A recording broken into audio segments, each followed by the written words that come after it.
All right, let's dive in. Today we're breaking down MrBeast's Beast Games. Beast Games. You know, Yeah.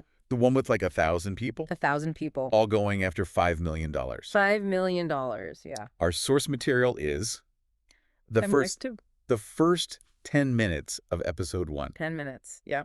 So we're really focusing in on, those early dilemmas. Yeah. And what they tell us about. Yeah, what does it say about human nature? Human nature under pressure. Exactly. I think what's so fascinating right from the start is the way MrBeast cranks up that tension. Right away. Before the games even start. Before they even begin. He's not. He doesn't just dangle the cash prize. No. Right. He throws in a Lamborghini. Oh, yeah. A multi-million-dollar island. It's like he's created the ultimate temptation. The ultimate temptation. Right. It's like, welcome to the competition. Right. Here's $1 million to go home. Yeah. And the fact that $1 million offer. $1 million offer. Where the amount you get decreases as more people take it. Yes. That, to me, that's where things get really interesting. Really interesting part, yeah. Absolutely, because you see individual strategy clashing with the psychology of the crowd. The whole crowd. Think about it. Like, if everyone just stayed laser focused on the grand prize. Everyone's got a shot. They're all good. But the second someone buckles. Oh, yeah. And takes that offer. That's the offer. It creates this ripple effect of doubt and urgency. And how many people caved? 52 contestants. 52 contestants. They took the deal. Walked away with just under 20 grand each. Just under 20 grand. Yep. Now, some of them. Some seemed relieved. Relieved, yeah. But others looked like they were second-guessing. Second-guessing. Yeah. Themselves. I wonder if... Were they influenced by the people around them, or was it purely a personal risk calculation? I think it's probably both. Probably a bit of both. Right. You've got this internal battle between logic and emotion playing out. In real time. Yeah, in real time. But there's also that... External pressure. External pressure. This sense that... But if you don't act fast... You're going to miss out. I'm going to miss out. Even if it's not as good. A smaller guaranteed win. Okay, so... If after that initial shakeup... We're down to 948 contestants. 948. Then MrBeast hits them with another curveball. Oh, yeah. Teams of 80 have to eliminate one member. Move on. To advance. Talk about a gut punch. Have you even processed that? This is where I think you see the true nature of the beast emerging. It's not even about yourself anymore. It's not just about your own ambitions anymore. Right. Suddenly you're weighing the value of one person against the whole group. And that's the potential success of the group. Right. It raises all sorts of questions about loyalty sacrifice. What are we willing to do? What are we willing to do? When the pressure is on. When the pressure is on. And you can see in the video. You see teams frantically trying to decide who to get rid of. Who gets the boot. Right. Some people heroically volunteer. Yeah. While others. Look like they're about to. Look like they're about to pass out. Pass out from the stress. From the stress. And then there's this one heartbreaking moment. Where a wife is eliminated. While her husband gets to stay. While her husband remains in the game. Yeah. These are the moments that really expose the raw human drama. Yeah. At the heart of this competition. At the heart of it all. You see the wheels turning. The gears turning. As people are grappling. Yeah. These impossible choices. Impossible choices. And it's just a reminder that it's a stark reminder that high-stakes situations can bring out the best and worst. The best and the worst in people. And then just when you think things can't get crazier, MrBeast eliminates the 3 slowest teams. The 3 slowest teams. By literally dropping them through a trap door. Through a trap door? I mean, the visual of all those people disappearing into the floor. It's crazy. It's like something out of a movie. It's like a movie. It's certainly a dramatic way to up the ante. Like the ante. And it really sparks a debate. It sparks a debate about the ethics of entertainment. Right. Is it thrilling? Is it thrilling? Or is it cruel? Or is it cruel? Does this kind of spectacle... Does it go too far? Go too far. I think it depends on who you ask. I think so, too. Yeah. For me, yeah, that moment was a total jaw-dropper. Mm-hmm. But it also made me think, wow. Yeah. These contestants have no idea what they're in for. The rules are always changing. Constantly changing. The eliminations are brutal. Yeah. And there's this underlying sense that anything can happen. Anything can happen. Exactly. Yeah. And that's what makes it so compelling. That's what makes it so compelling. Unpredictable. It's unpredictable. High stakes. It's high stakes. And it makes us confront some and it forces us to uncomfortable truths. Confront some uncomfortable truths about ourselves. About ourselves, yeah. And our relationship with competition. With competition. We'll dive deeper into those ideas. We'll dive deeper. After the break. After the break. Those trap doors, I mean, just sent a whole bunch of people packing. Right. Can you imagine being one of the survivors in that moment? You're just processing. The shock of seeing your competitors vanish. Literally disappears. And then you're like right back in it. Right back into it. You could be next. You could be the next one out. Yeah. It's a psychological pressure cooker. It makes you think like. Yeah. How do those early eliminations, how does that shape the mindset of the remaining players? Does it make them... Do they become more cautious? More cautious? Or does it ignite It's fiercer. a fiercer sense of competition? Yeah, it's probably a mix. I think it's a mix. It's got to be. Yeah. And, we heard from some of the contestants, and they all had these personal goals. Right. People wanting to help their family. Support causes. Support causes. Oh, yeah. So, how do those motivations hold up? How do those motivations hold up? When you're constantly looking over your shoulder. It's a real test. Test of character, isn't it? Do you stick to your values?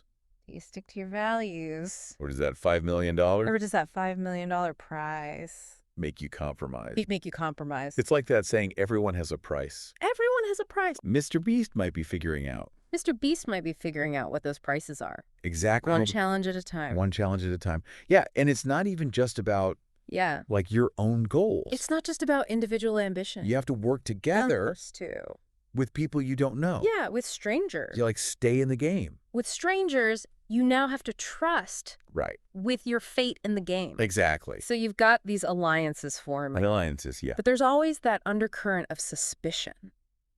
Right. Can you really trust someone? Can you truly rely on someone? When you're both trying to win $5 million. When you're both ultimately in it for yourself. Right. It's like a real life. Yeah, a real life social experiment. In trust and betrayal. Yeah, trust and betrayal. And then there's also the element of luck. Oh, yeah. Right? Skill matters. Of course skill matters. But there's a lot of chance involved. There's a ton of random chance. You could be... Yeah, being on a team. On a team. That gets a bad starting position. And it doesn't matter. Could mean instant elimination. How good you are. Regardless of how talented you are. Exactly. That's what makes it so unpredictable. It's life you can plan. Yeah. You can strategize all you want. Right.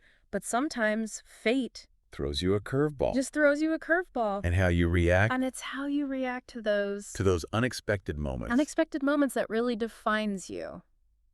Yeah, it's making me think about our own lives. Yeah. We all face challenges. Tough decisions. Maybe not with millions of dollars on the line. Right. Not with millions on the line. But still impactful. So do we play it safe or do we take risks? Do we play it safe or do we take risks? How much are we willing to sacrifice for our goals? How much are we willing to sacrifice? It's a question worth asking. It's a question worth asking ourselves. Because even though this whole thing... The Beast Games might seem like just entertainment. Pure entertainment. There's something universally relatable. About these themes of ambition. Competition, and the choices we make under pressure. Yeah, I'm hooked. I need to know. You too.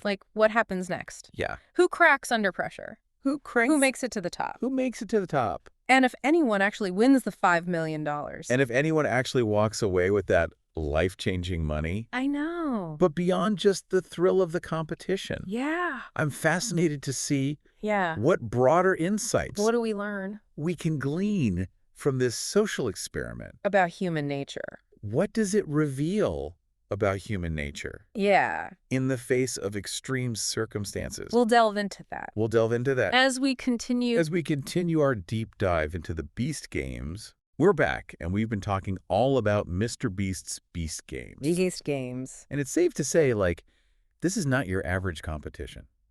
No, it's not. We've seen shocking eliminations, strategic alliances, moments of incredible generosity. Yeah. But also and like cutthroat ambition. Cutthroat ambition, yeah. It makes you wonder, what would you do? What would I do? If you were in that situation. Yeah. If I was faced with those choices. Would you play it safe, or would you go all in for like $5 million. $5 million? It's a life-changing amount of money. It is. So it's no wonder. No wonder. These contestants are pushing themselves to the limit. Yeah. But it's not just about the money. It's not just about the money. There's something else. There's this underlying drive. It's like you want to prove yourself. To prove yourself. You want to outsmart everyone. Outsmart the competition. You want to be the last one standing. The last one standing. It's like it taps into something. Our primal instincts. Primal instincts. Competition. It's woven into the fabric of human nature. It's everywhere. It's everywhere. From like the playground to the boardroom. The boardroom. The Beast games just magnifies it. Those instincts. And puts them on full display. Mr. Beast is like a master. He's a master. At manipulating those instincts. He designs these challenges to like force contestants into difficult choices. Force you test their limits. Can make those tough decisions. And to expose those raw emotions. The raw emotions that come with high-stakes competition. He's basically created like a social experiment. He's essentially created a social experiment. Disguised as entertainment. Entertainment. And it's working. Millions of people are watching this. Millions of people are tuning in. These human dramas unfold. To watch these human dramas unfold. Yeah. To see who cracks under pressure. To see who cracks. Who rises to the occasion. And who ultimately walks away with the prize. Yeah. But it's not just about the winners and losers. I think there's like a deeper lesson here. Something about the human spirit. The human spirit. And our capacity for both good and bad. You've seen contestants sacrifice themselves? Yeah, sacrifice themselves. For their teams. But we've also witnessed betrayal and self-interest. Acts of betrayal and self-interest. The Beast Games is like a mirror. It holds up a mirror to human nature. Reflecting both our strengths and our flaws. It's a reminder that even in the most extreme circumstances. We're capable of incredible kindness. And ruthless ambition. That's what makes it so compelling. And that complexity is what makes it so compelling to watch. It's not just a simple story of heroes and villains. It's a nuanced exploration. Of the human condition. With all its contradictions. And gray areas. And I think that's like a valuable takeaway. Even beyond just this competition. Even beyond the context of this competition. We're all navigating those same complexities. In our own lives. We're constantly navigating those internal battles. Those same complexities. Yeah. Those internal battles between good and bad. Our better angels and our more selfish desires. So what is the ultimate message of the Beast Games? What's the ultimate message? What does it tell us about us to teach us about ourselves and the world we live in? I think it's a reminder that that life is rarely black and white. Yeah. There's always more to the story. Than meets the eye. And while competition can bring out the best in us, it can also expose our vulnerabilities. So it's about finding that balance. The key is to find a balance. Right. To strive for success. While also maintaining our integrity and compassion. Not losing yourself. Yeah. The Beast Games is a spectacle. The Beast Games might be a spectacle. But it's a powerful... And it's also a powerful reflection. Of the human experience. It's a reminder that we're all capable. Of greatness. And of falling short.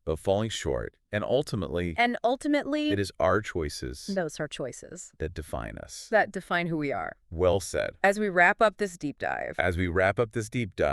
I encourage you to consider those choices. Both in the context of the Beast Games. And in your own life. What would you do when faced with impossible odds?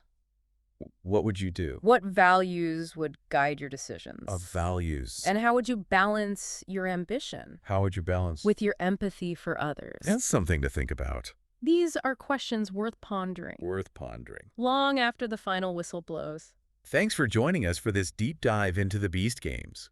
Thanks for joining us. It's been a wild ride. It's been a wild ride. And we hope you've enjoyed the exploration as much as we have. We hope you enjoyed it. Until next time, keep questioning, keep learning, and keep diving deep. Keep diving deep.